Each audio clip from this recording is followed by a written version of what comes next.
dahulu ya.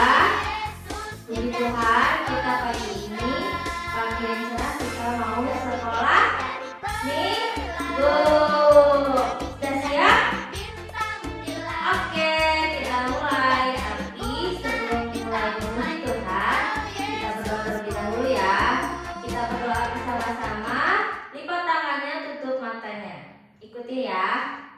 Tuhan Yesus, terima kasih untuk pagi yang indah hari ini. Kami boleh berkumpul untuk sekolah minggu, untuk memuji dan mendengarkan firman Tuhan.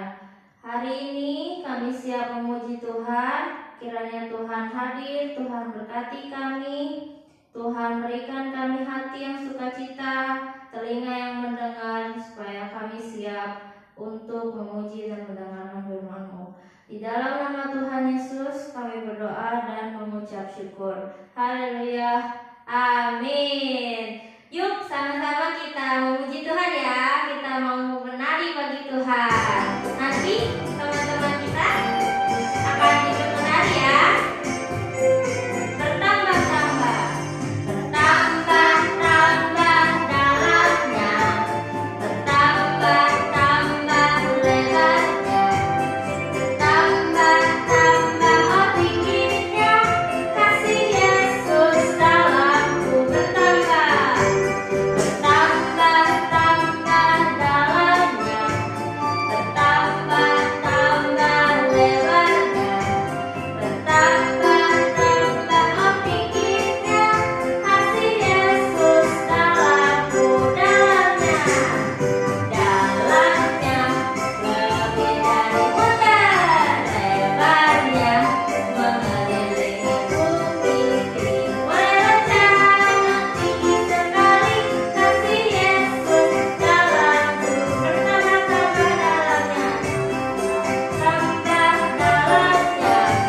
bertambah-tambah lebarnya, bertambah-tambah oh tingginya, kasih Yesus bertambah-tambah, bertambah-tambah dalamnya, bertambah-tambah lebarnya, bertambah-tambah oh tingginya, kasih Yesus dalamku dalamnya, dalamnya lebih dari laut lautan, mengelilingi bumi tinggi lompat oh tinggi sekali, kasih Yesus dalamku dalamnya, dalamnya lebih dari laut lebarnya, mengelilingi bumi tingginya oh tinggi sekali,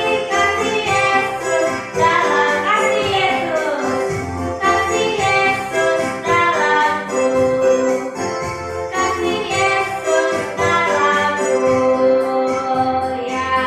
Kasihnya Yesus tambah dalam, tambah lebar, tambah tinggi setiap hari ya, buat adik-adik, buat kita semua. Sebentar lagi kita mau mendengarkan firman Tuhan. Sudah siap belum adik-adik? Sudah. Oleh karena itu kita mau nyanyi satu buah pujian, Yesus sayang padaku. Yesus sayang adik-adik semua. Yesus sayang kita semua.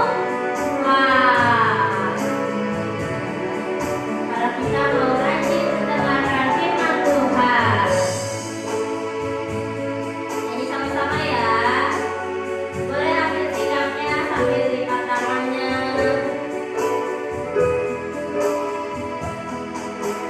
Yesus sayang padaku.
Terima kasih Tuhan, kami sudah memuji dan menaikkan lagu-lagu pujian bagi-Mu ya Tuhan. Tiba saatnya kami mau mendengarkan firman Tuhan.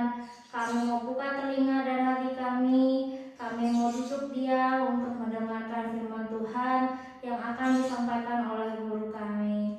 Kiranya Tuhan, firman Tuhan yang akan disampaikan oleh guru kami boleh tertanam di hati kami dan kami dapat melakukannya dalam kehidupan kami. Terima kasih Tuhan, kami serahkan semuanya ke dalam tangan-Mu. Di dalam nama Tuhan Yesus kami berdoa dan mengucap syukur. Haleluya, amin. Adik-adik dengarkan firman Tuhan ya. Jangan lupa setelah dengar firman Tuhan akan ada tugasnya dari guru yang akan memberikannya. Jadi tunggu sampai habis ya, ditonton sampai habis. Dan jangan lupa dikirimkan tugasnya. Dadah! Shalom adik-adik yang manis, adik-adik dikasihi Tuhan. Pagi hari ini Tante mau cerita tentang sebuah kisah kakak beradik. Ya, seorang kakak yang bernama Kain dan seorang adik yang bernama Habel. Kisah ini nanti adik-adik bisa baca di dalam kitab Kejadian pasal 4 ayatnya yang ke-1 sampai dengan yang ke-16. Nah adik-adik, ada seorang kakak. Dia punya adik namanya Habel. Nah, kakak ini setelah dewasa dia mempunyai pekerjaan. Pekerjaannya yaitu seorang petani. Seorang petani tentunya dia suka membawa cangkul untuk mencangkul tanah, ya, kemudian bercocok tanam. Ya, dia menanam bibit-bibit sehingga tumbuh menjadi satu tanaman baru. Nah, adiknya ini bernama Habel. Nah, dia juga punya pekerjaan. Tahu nggak pekerjaannya apa? Nih, pekerjaannya Habel. Nah, apa ya kira-kira pekerjaannya? Ya, pekerjaannya Habel adalah mengembalakan kambing domba. Setiap hari Habel ini membawa seluruh ternak kambing dombanya ini ke padang rumput. Nah, mereka bekerja di tempat pekerjaan mereka masing-masing. Yang Kain bertani atau menjadi seorang petani, yang Habel mengembalakan kambing domba. Setelah lama mereka bekerja, tiba waktunya lah mereka panen. Nah, yang Kain panen hasil pertanian, ada sayur, ada buah, dan yang lain-lain. Demikian juga Habel, kambing dombanya itu beranak, bertambah banyak. Satu kali Kain dan Habel mempersembahkan persembahan kepada Tuhan. Nah, karena Kain ini seorang petani, dia berusaha memberikan hasil pertaniannya, baik itu buah-buahan, baik itu sayuran kepada Tuhan.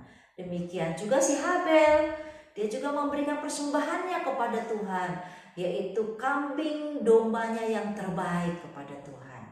Nah, dari kedua persembahan ini, dari dua orang ini, persembahannya yang diperhatikan oleh Tuhan adalah persembahannya Habel.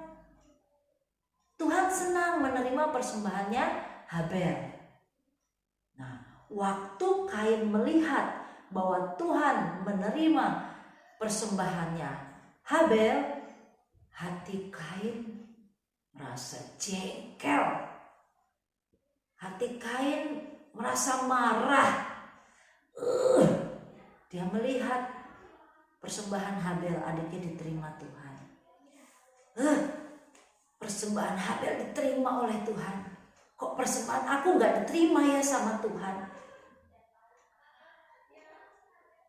Waktu Kain marah di dalam hatinya, Tuhan tahu. Maka Tuhan tanya nih sama si Kain, "Hai Kain, kenapa mukamu muram? seperti itu. Apakah kalau engkau memberi yang terbaik, engkau tidak akan bersuka cita? Waktu Tuhan tanya seperti itu, si Kain tetap marah nggak? Dia masih marah. Siapa di sini adik-adik yang pernah marah? Siapa adik-adik di sini sering marah? Siapa di sini adik-adik yang suka marah?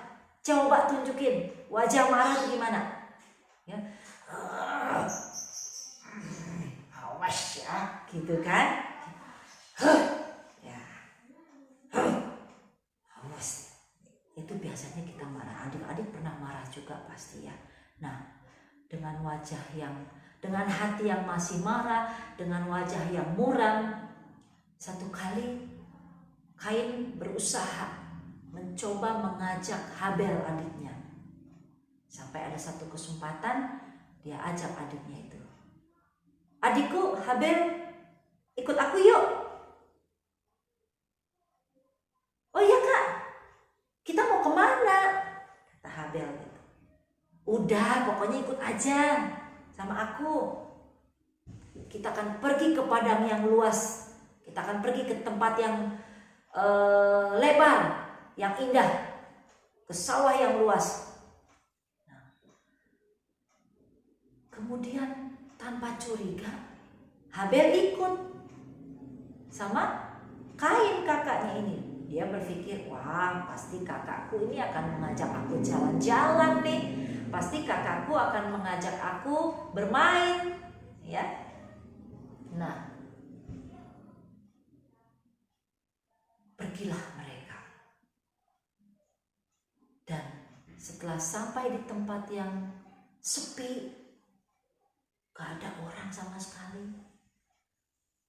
Si Kain tengok ke kiri, tengok ke kanan, kemudian dia ambil sesuatu. Di tangannya ini ada sebuah pedang.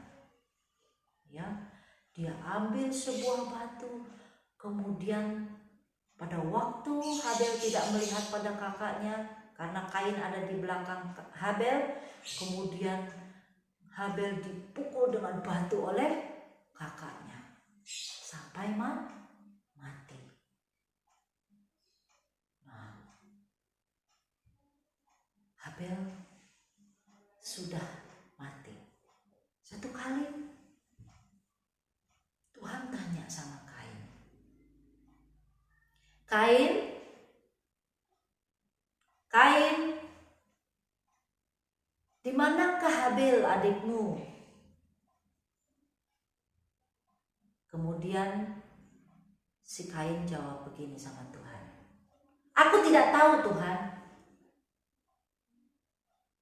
Ditanya lagi sama Tuhan, Kain, di mana Habel adikmu? Aku tidak tahu Tuhan. Emangnya aku pengasuh adikku? Emangnya aku ini penjaga adikku? Nah, adik-adik, waktu si Kain menjawab seperti itu, Tante mau tanya nih, Kain jawabnya jujur apa bohong ya? Kira-kira? Ya, Kain ternyata berbohong. Dia tidak berkata jujur, ya. Ditanya sama Tuhan, di mana adikmu Habel? Kain malah jawab tidak tahu, ya. Jadi Kain itu berkata jujur apa bohong? Iya, dia berkata bohong. Nah, adik-adik, dari cerita ini Tante mau tanya nih, ya. Anak Tuhan itu boleh bohong nggak? Anak Tuhan itu tidak boleh bohong, ya. Anak Tuhan itu harus jujur, tidak boleh bohong, harus berkata benar, ya. Apa sih itu jujur? Jujur itu artinya adik-adik harus berkata apa adanya, ya. Adik-adik harus berkata benar. Jangan tahu tapi bilangnya tidak tahu, ya. Jujur itu berkata tidak dibuat-buat, ya. Jujur itu tidak mengada-ngada. Jadi harus berkata yang benar. Nah, kalau bohong itu salah, ya. Nggak boleh anak Tuhan itu bohong dalam hal apapun juga, ya. Nah, tahu jawabnya nggak tahu. Nah, adik-adik, kalau adik-adik bohong, sekalipun orang di sekitar kita nggak ada yang tahu, sebenarnya nih, ada yang tahu nggak sih kalau kita bohong? Hah? Nggak ada. Nih sekeliling kita nggak ada orang nih, ya. Nggak ada yang tahu nih kita bohong. Kira-kira sebenarnya waktu kita berkata bohong itu ada yang tahu nggak? Ya, sebenarnya waktu kita bohong, ya, ada yang tahu loh kita itu berkata bohong. Ada yang tahu loh kalau kita itu tidak jujur. Siapa coba? Iya, yang tahu kita bohong, yang tahu kita tidak jujur adalah Tuhan. Ya, Tuhan tahu kalau kita tidak berkata jujur. Sekalipun orang-orang yang ada di dekat kita itu nggak ngerti, nggak tahu kalau kita udah bohong sama mereka, nggak tahu kalau kita itu sudah tidak berkata dengan baik dan benar kepada mereka. Tetapi ada satu oknum, ya, satu pribadi yang mengerti kalau kita itu bohong, yaitu Tuhan, ya. Nanti adik-adik buka di dalam Amsal 15 ayat 3. Mata Tuhan itu selalu melihat ke segala tempat. Dia selalu mengawasi kita, ya, mengawasi adik-adik. Jadi ciri anak Tuhan yang hebat adalah dia selalu berkata jujur, tidak boleh bohong. Jangan adik-adik seperti Kain, ya. Dia berbohong, ditanya Tuhan, jawabnya tidak tahu, padahal dia tahu. Nah, ya, jadi firman Tuhan pagi hari ini mengajar adik-adik semua untuk menjadi anak Tuhan yang tidak bohong. Anak Tuhan itu harus jujur berkata apa adanya, berkata dengan benar, ya. Oh, bohong dikit aja boleh dong, Ci, boleh dong, Tante. Tidak boleh. Kalau ada orang bilang, kata teman bilang, bohong dikit gak apa-apa buat kebaikan. Gak, ya. Tidak ada yang namanya bohong itu untuk kebaikan, ya. Bohong itu tetap bohong, artinya dosa. Artinya apa yang kita lakukan itu salah, ya. Jadi belajar dari firman Tuhan hari ini untuk kita setiap anak-anak Tuhan menjadi anak-anak yang hebat, anak-anak yang selalu berkata jujur, tidak bohong. Jangan jadi pembohong, ya. Jadi adik-adik, yuk mari kita buka di dalam kitab kita, di dalam Amsal, ya. Amsalnya yang ke-15 ayatnya yang ketiga. Nih, dengerin firman Tuhan. Nih jadi bahan ayat hafalan ya buat adik-adik. Mata Tuhan ada di segala tempat, mengawasi orang jahat dan orang baik. Ya, mata Tuhan tuh selalu mengawasi kita. Nah, pada waktu Kain membunuh Habel, Tuhan juga tahu sebenarnya. Makanya Tuhan tanya sama Kain, "Di mana adikmu?" Tapi waktu ditanya, jawab Kain apa? Dia jawab tidak tahu. Ya, sebenarnya Tuhan tahu apa yang dilakukan oleh Kain. Nah, kita tidak boleh seperti itu ya adik-adik. Jadilah anak-anak Tuhan yang jujur, tidak suka berkata bohong, sebab Tuhan sayang sama anak-anak atau adik-adik yang suka berkata jujur, yang berkata benar atau tidak suka bohong ya. Jadi demikian firman Tuhan pagi hari ini. Yuk kita mau jadi anak yang hebat. Katakan, saya anak jujur ya. Saya anak hebat, anak yang jujur. Oke, mari kita berdoa. Terima kasih Tuhan Yesus buat pagi hari ini. Tuhan mengajar kami agar kami menjadi anak-anak yang hebat, yaitu anak-anak yang selalu berkata jujur dan tidak suka berkata bohong. Tuhan tolong kami, berkati lidah bibir kami, agar lidah bibir kami selalu mengucapkan kata-kata yang benar, kata-kata apa adanya sesuai dengan kebenaran firman Tuhan. Tuhan berkati anak-anak-Mu pagi hari ini, biarlah semakin hari semakin tertanam firman Tuhan di dalam hati mereka, sehingga firman itu yang menumbuhkan iman mereka dan membuat mereka hidup benar di hadapan Tuhan. Terima kasih Tuhan, di dalam nama Tuhan Yesus Kristus kami berdoa. Amin. Sampai ketemu lagi minggu depan adik-adik. Tuhan Yesus memberkati semuanya. Bye-bye. Matius pasal 19 ayat 19. Hormatilah ayahmu dan ibumu, dan kasihilah sesamamu manusia seperti dirimu sendiri. 19 ayat 19.